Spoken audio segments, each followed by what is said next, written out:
歡迎大家嚟到 Office Pro，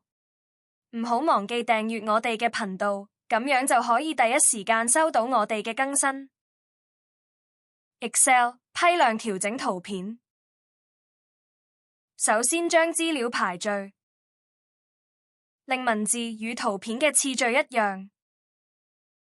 之後係插入選擇圖片，選擇圖片，按插入，調整圖片寬度和高度至合適大小，將第一張圖片拉到最後一格，按 Ctrl 同 A 全選圖片，係對齊選靠左對齊，選垂直均分。